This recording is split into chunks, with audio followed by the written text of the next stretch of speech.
Hello welcome to Sali kitchen. ഇന്ന് ഞാനൊരു easy ആയിട്ടുള്ളൊരു സ്നാക്കും കൊണ്ടാണ് വന്നിട്ടുള്ളത്. മുട്ട വെച്ചിട്ടാണ് ഇത് ചെയ്യുന്നത്. അധിക പണിയൊന്നും ഇല്ലാതെ നല്ല എളുപ്പത്തിൽ നല്ല ടേസ്റ്റിൽ ഉണ്ടാക്കാൻ പറ്റുന്നൊരു മുട്ട ഫ്രൈ ആണിത്.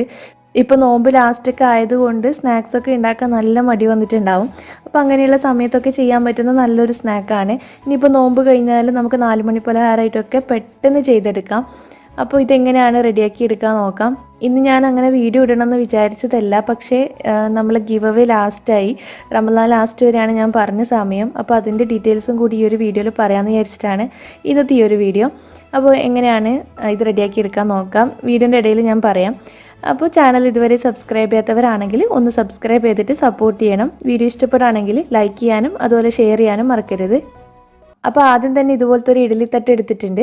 ഇതിലാണ് നമ്മൾ മുട്ട വേവിച്ചെടുക്കുന്നത്. അപ്പോൾ അടിഭാഗം ഒട്ടിപ്പിടിക്കാതിരിക്കാൻ വേണ്ടിയിട്ട് കുറച്ച് വെളിച്ചെണ്ണ തടവി കൊടുത്തിട്ടുണ്ട്. ഇതിൽ ഓരോന്നിലും ഓരോ മുട്ട പൊട്ടിച്ചൊഴിക്കാം. ഞാനിപ്പോൾ 6 മുട്ട വെച്ചിട്ടാണ് ചെയ്യുന്നത്. ഈ ഒരു സമയത്ത് പ്രത്യേകിച്ച് ഉപ്പോ കാര്യങ്ങളോ ഒന്നും ചേർക്കേണ്ട ആവശ്യമില്ല. ഈ തട്ട് കുറച്ച് ചെറുതാണ്. അപ്പോൾ ഇതുപോലത്തെ ചെറിയ തട്ടിലൊക്കെ കാടമുട്ടയുണ്ടല്ലോ, അതായിരിക്കും കുറച്ചും കൂടി നല്ലത്. പിന്നെ കോഴിമുട്ട തന്നെ എടുക്കുകയാണെങ്കിൽ കുറച്ച് ചെറിയ മുട്ട നോക്കി എടുക്കാൻ നോക്കുക, ഇതുപോലത്തെ ചെറുതാണെങ്കിൽ കേട്ടോ. ഇതിപ്പോൾ നിങ്ങൾക്ക് നോക്കുമ്പോൾ തന്നെ മനസ്സിലാവും, ഒരു തട്ടിലേക്ക് ഒഴിക്കുമ്പോൾ അതിൻ്റെ പകുതിയും അപ്പുറത്തേക്കാണ് പോകുന്നത്. എപ്പോഴും ഇത് വെച്ചിട്ട് ഉണ്ടാക്കിയെടുക്കുമ്പം ചെറിയ ഇടിമുട്ടിയായിട്ടാണ് കിട്ടാറുള്ളത്. ഇനി ഇത് സ്റ്റീമറിലേക്ക് ഇറക്കി വെച്ചിട്ട് ഒന്ന് വേവിച്ചെടുക്കണം. അപ്പോൾ ഞാൻ കുറച്ച് വെള്ളം ചൂടാക്കാൻ വെച്ചിട്ടുണ്ട്. ഇതിൻ്റെ മുകളിലായിട്ട് വെച്ച് കൊടുക്കുക. എന്നിട്ടൊരു 15 മിനിറ്റ് വേവിച്ചെടുക്കാം. അടച്ച് വെച്ച് കൊടുക്കണം. മീഡിയം ഫ്ലെയിമിലിട്ടിട്ട് വേവിച്ചെടുത്താൽ മതി. അപ്പോൾ അത് വേവിക്കാൻ വെച്ച സമയത്ത് നമ്മുടെ ഗിവ് അവേയുടെ കാര്യം സംസാരിക്കാം. ഇപ്പോൾ നമ്മുടെ ചാനലിൽ ഒരു ഗിവ് അവേ നടക്കുന്നുണ്ട്. അറിയാത്തവരുണ്ടാവും, അവർക്ക് വേണ്ടിയിട്ടാണ് ഗിവ് അവേ നടക്കുന്നുണ്ട്. ഫസ്റ്റ് പ്രൈസ് പറഞ്ഞിട്ടുണ്ടായത് ഒരു non stick cookware set, second prize ഒരു കുക്കർ, മൂന്നാമത്തത് ഒരു ചോപ്പറാണ് പറഞ്ഞിട്ടുള്ളത്. ഇപ്പോൾ ഒരു 30 ദിവസത്തിനടുത്തായി നമ്മൾ ഗിവ് അവേ തുടങ്ങിയിട്ട്. അപ്പോൾ ഒരുപാട് പേര് പാർട്ടിസിപ്പേറ്റ് ചെയ്തിട്ടുണ്ട്. പാർട്ടിസിപ്പേറ്റ് ചെയ്തവർക്കൊക്കെ താങ്ക് യു സോ മച്ച്. അപ്പോൾ ഞാൻ നാളെയോ മറ്റന്നാളെയോ ഇതിൻ്റെ വിന്നർ അനൗൺസ് ചെയ്തിട്ടുള്ളൊരു വീഡിയോ ഇടാം. അപ്പോൾ ഇന്നത്തെ ലാസ്റ്റ് വീഡിയോ ആണ്. എല്ലാവരും കമൻറ്റ് ഇടാൻ മറക്കരുത്. ഇതിൽ വിന്നറെ തപ്പാന്ന് വെച്ചാൽ എന്നെ സംബന്ധിച്ചോളം ഭയങ്കര സങ്കടമാണ് വരുന്നത്. കാരണം അത്രയും ആൾക്കാർ പാർട്ടിസിപ്പേറ്റ് ചെയ്തിട്ട് ഒരു 3 ആൾക്ക് മാത്രം കൊടുക്കുമ്പം എന്തോ പോലെ നിങ്ങൾ മനസ്സിലാക്കുമെന്ന് വിചാരിക്കുന്നു. നമുക്കിപ്പോൾ എല്ലാവർക്കും എന്തായാലും തരാൻ പറ്റൂലല്ലോ. ഇനിയും ഗിവ് അവേ ഞാൻ എന്തായാലും വെക്കുന്നുണ്ട്. ബാക്കിയുള്ളവർ നിരാശപ്പെടരുത്, എന്തായാലും പാർട്ടിസിപ്പേറ്റ് ചെയ്യണം. പിന്നെയില്ലേ, ഞാൻ ആദ്യം വിചാരിച്ചത് ഒരു 20 പേരെ സെലക്ട് ചെയ്തിട്ട് അവരെ പേര് വെച്ചിട്ടൊന്ന് ലോട്ട് എടുക്കാമെന്നാണ് വിചാരിച്ചത്. പക്ഷേ ഇന്നലെ ഞാൻ കമ്മ്യൂണിറ്റി ടാബിൽ പോസ്റ്റ് ഇട്ടപ്പം അതിലും വന്നു ഒരുപാട് നല്ല കമൻസ്. അപ്പം വിചാരിച്ച് ഒരു 30 പേരെ സെലക്ട് ചെയ്യാമെന്ന്. അപ്പോൾ ഞാൻ 30 പേരെ സെലക്ട് ചെയ്തിട്ട് ലോട്ട് എടുത്തിട്ടാണ് വിന്നർ എടുക്കുക. അപ്പോൾ അതിൻ്റെ വീഡിയോ ഞാൻ എന്തായാലും ഇടുന്നുണ്ട്. ഇതൊരു മത്സരമായിട്ട് തന്നെ എല്ലാവരും കാണാം. ഇനിയും ഞാൻ എന്തായാലും ഗിവ് അവേ വെക്കും. ഇതിൽ സെലക്ട് ആയിട്ടില്ല എന്ന് വിചാരിച്ചിട്ട് ആരും വിഷമിക്കരുത്. ആദ്യം വിചാരിച്ചത് കമൻറ്റ് പിക്കർ എന്നുള്ള വെബ്സൈറ്റ് വെച്ചിട്ട് വിന്നറിനെ എടുക്കാമെന്നാണ്. പക്ഷെ 30 വീഡിയോസോളം കമൻറ്റ് പിക്കർ വെച്ചെടുക്കുന്നത് ജെനുവിൻ ആയിട്ടുള്ളതാണെന്ന് തോന്നുന്നില്ല. അപ്പോൾ അതുകൊണ്ട് ഞാൻ ആദ്യം തന്നെ കുറേ ആൾക്കാർ ഇങ്ങനെ കമൻറ്റ് വരുന്ന ആൾക്കാരെയൊക്കെ നോട്ട് ചെയ്ത് വെച്ചിട്ടുണ്ടായിരുന്നു. അപ്പോൾ അവരൊക്കെ വെച്ചിട്ട് തന്നെയാണ് ഞാൻ പേര് സെലക്ട് ചെയ്തിട്ടുള്ളത്. അപ്പോൾ ഇതാണ് ഞാൻ ഗിവ് അവേനെ കുറിച്ച് പറയാമെന്ന് പറഞ്ഞത്. ഞാൻ നാളെ മറ്റന്നാൾ വീഡിയോ ചെയ്യുന്നതായിരിക്കും.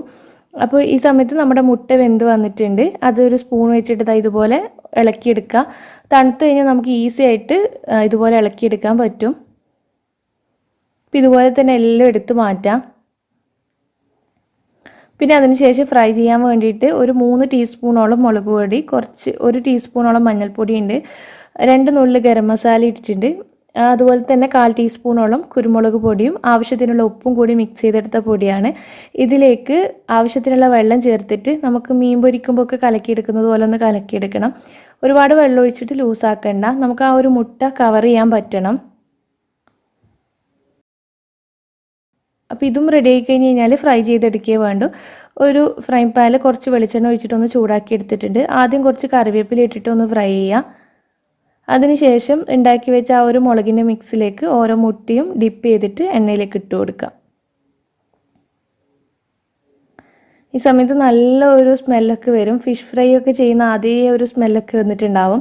അപ്പോൾ ഒരു ഭാഗം റെഡി ആയി കഴിഞ്ഞ് കഴിഞ്ഞാൽ ഒന്ന് മറിച്ചിട്ട് കൊടുക്കുക. എന്നിട്ട് മറ്റേ ഭാഗവും ഫ്രൈ ആക്കി എടുക്കുന്നുണ്ട്.